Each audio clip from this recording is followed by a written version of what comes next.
Bonjour à tous, Simon Vesperini. Dans la vidéo d'aujourd'hui, on va aborder 4 manières de mettre à profit le temps du confinement pour les entrepreneurs, pour les professionnels en général.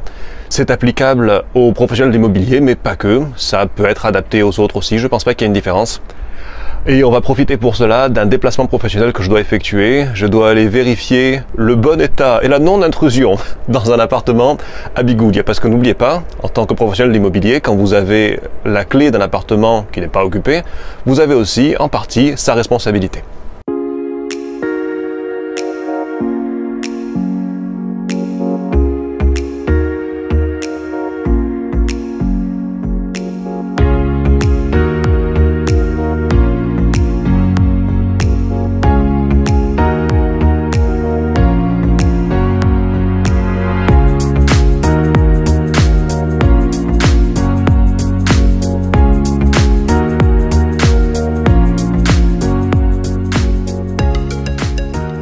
Le confinement, malgré tout, nous fait perdre de l'argent. Pour autant, personne ne nous a dit qu'on n'avait pas le droit de travailler, personne ne nous a dit que ce temps-là devait être absolument perdu. C'est un choix, en fait.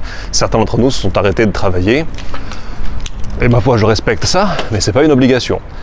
Donc, si on ne peut plus travailler comme avant, il y a quand même des choses que l'on peut faire, et il y a toutes sortes de choses pour réellement mettre à profit ces 2 mois, puisque visiblement ça va être 2 mois, donc il y a réellement des choses à faire pour les mettre à profit, et ne pas les perdre, bien au contraire. On nous a simplement demandé de limiter les contacts sociaux et nos déplacements. C'est pas les vacances pour autant. Tant qu'à faire, bien essayons de tirer le meilleur de ce hiatus qui se présente à nous. Alors avant tout, je voulais remercier tous les gens qui ont rejoint mes contacts privés, tous les gens qui se sont abonnés à la chaîne, tous les gens sur Facebook qui ont commenté, liké, partagé mes vidéos, parce que bon, je suis tout nouveau dans l'activité de création de contenu. C'est quelque part un nouveau métier pour moi, et c'est pas quelque chose de facile. Se filmer, parler, partager ses opinions, alors qu'on ne les considère pas forcément comme étant parole d'évangile. Ah, le tunnel de Bastia, dans le noir. En fait, ça demande un juste milieu entre la confiance en soi pour s'exprimer à la caméra et devant on ne sait trop qui, potentiellement des gens qui en savent beaucoup plus que nous. Et en même temps, l'humilité bien de partager ses points de vue, ses opinions, ses analyses, sans pour autant paraître docte, sans pour autant se poser en gourou. Donc sachez qu'à ce stade, on est une toute petite communauté. Dès qu'il y a un partage de faits sur ma vidéo, je m'en rends compte et j'en prends note et ça me touche. Voilà, je voulais vous remercier. Sans plus attendre, la première des choses à faire pour mettre le confinement à profit. Elle paraît évidente, on devrait le faire aussi évidemment en situation normale, mais on n'a pas forcément le temps, on est pris dans notre quotidien. Appeler tous ses clients anciens, tous ses clients actuels, les gens que l'on a croisés à l'occasion et avec lesquels on n'a pas eu l'occasion d'échanger plus que ça. Évidemment, rester en contact avec, bon, pour moi ce sont mes collaborateurs à l'agence, mais alors pas pour parler de business, pas pour faire du business, mais pour prendre de leurs nouvelles, pour maintenir un contact humain, puisque bon, on est en situation de distanciation sociale. Ça ne veut pas dire qu'on peut pas prendre des nouvelles les uns des autres et d'une façon se rapprocher, même si c'est par des moyens virtuels, le téléphone, la visioconférence, un message sur Facebook. Mais moi-même, j'essaye de le faire, j'aimerais le faire plus, je vous engage à le faire, et d'autant plus, vous n'avez pas disparu pendant 2 mois, il n'y a pas de raison de disparaître. Le second point, et j'aurais peut-être dû commencer par là, c'est appeler votre comptable, appeler votre banquier. On sait qu'en tant qu'indépendant, ce ne sont pas des mesures extraordinaires qui ont été prises pour notre préservation. Pour autant, Bruno Le Maire annonçait des mesures à venir spécifiques aux indépendants. On les attend, mais déjà à l'heure actuelle, il y a jusqu'à 1 500 € que vous pouvez récupérer de fonds de solidarité. Il y a un prêt garanti par l'État jusqu'à 25% de votre chiffre de mars, me semble-t-il, 2019.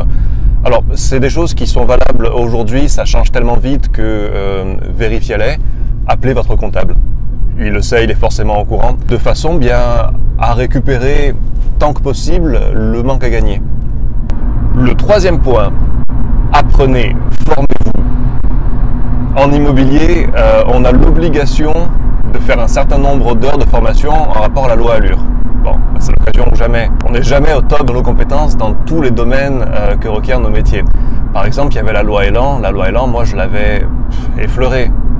Mais elle avait des implications plus profondes et je n'avais pas un besoin urgent, donc j'étais passé assez rapidement dessus. Bon, bien là, j'ai la chance de pouvoir suivre une formation en loi Allure par le biais du réseau Imo Conseil Franck Debier. Excellente initiative d'ailleurs. C'est le fait de pouvoir le faire à plusieurs, c'est beaucoup plus sympa, beaucoup plus chaleureux. C'est aussi un moyen de garder un lien social. Je suis en parallèle une formation donc sur la loi Elan et je suis une formation de web marketing, de création de contenu. C'est pour ça d'ailleurs que vous me voyez faire ces choses-là de moins en moins mal. J'ai la chance, le hasard des rencontres, d'avoir rencontré un garçon super compétent qui est d'origine française, qui vit en Russie, qui s'appelle Kublai, que je salue. Si vous êtes à la recherche de conseils pour l'expatriation, pour l'apprentissage des langues ou pour développer un business en ligne, tout ce qui est en rapport au web marketing, au business sur Internet, c'est quelqu'un que je vous conseille chaudement. Et chacun dans votre métier, chacun dans l'exercice de vos fonctions, il y a certainement des domaines dans lesquels vous n'êtes pas au top, vous pourriez être meilleur. Il y a forcément des choses que vous pouvez apprendre. Profitez de ce temps, de ce hiatus où vous êtes sorti de votre routine pour vous former. Il y a tout un tas de formations en ligne disponibles pour quelques centaines d'euros. J'ai longtemps hésité avant de m'engager dans l'une d'entre elles et franchement je me félicite de l'avoir fait parce que accompagné, on apprend beaucoup plus rapidement que par soi-même sur le tas. Même si j'ai tendance à être un autodidacte, je dois dire que beaucoup de gens peuvent partager leurs expériences avec vous et vous allez progresser beaucoup plus vite que si vous le faisiez tout seul. Me voilà arrivé à Fouriane, non loin de mon lieu de rendez-vous. Suite plus tard. Ok, personne n'est rentré par effraction dans l'appartement, je les remercie de ne pas l'avoir fait. Le quatrième point, c'est sans doute le plus inattendu. Débranchez-vous des médias. On n'est pas là pour avoir un débat sur les médias de masse, vous avez votre point de vue, j'ai le mien, on a peut-être même le même. Ce que je veux dire par là, il y a une chose qui est irréfutable, c'est que ce soit les télévisions, les radios, les journaux, leur objectif premier, au-delà ou en parallèle de vous apporter de l'information, c'est de faire de l'audimat. C'est d'avoir des lecteurs, des auditeurs. Et pour ceux qui ont étudié le marketing, on connaît l'efficacité du biais de négativité. C'est-à-dire que regardez les titres, les articles les plus lus par exemple. J'ai fait l'expérience sur Le Monde.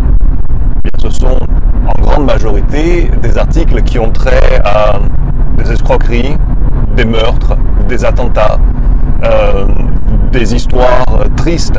Si on titrait que hier 99% des trains sont arrivés à l'heure, bien ma foi, ça n'intéresserait pas grand monde.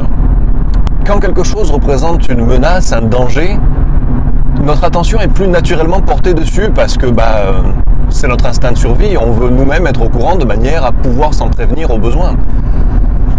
Tout cela fait que, regardez aujourd'hui, que fait-on à la télévision? On compte les morts. Et tous les jours, on a en boucle les mêmes nouvelles négatives qui nous sont répétées. Quand vous êtes professionnel, quand vous êtes entrepreneur et simplement quand vous êtes maître à bord de votre vie, ça a un impact. Si on vous répète suffisamment souvent, pendant suffisamment longtemps, les mêmes choses, ça s'imprègne en vous. Et vous êtes vous-même empreint de négativité. Or, un entrepreneur ne peut pas se permettre de se laisser trop impacter par la négativité. Il y a toujours du bon, il y a toujours du mauvais. C'est une décision ensuite de regarder l'un ou l'autre. Mais mon conseil, je l'applique à moi-même depuis très très longtemps. Tenez-vous informé. Mais si vous regardez les infos aujourd'hui, je ne pense pas qu'on vous dise vraiment quelque chose de très différent d'il y a un mois en arrière. Il y a des gens qui meurent du coronavirus, il y a des gens qui meurent de plein de choses. L'économie est impactée, elle est impactée négativement, c'est pas la première fois, c'est pas la dernière.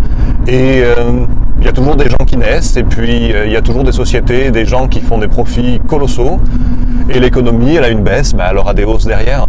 Ce que je veux dire par là, c'est que soyez avant tout maître à bord et concentrez-vous sur vos projets présents et futurs.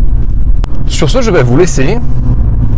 Je vais continuer à vaquer à mes occupations. C'est la première fois vraiment que je me déplace depuis le début du confinement, en dehors de quelques courses que j'ai fait.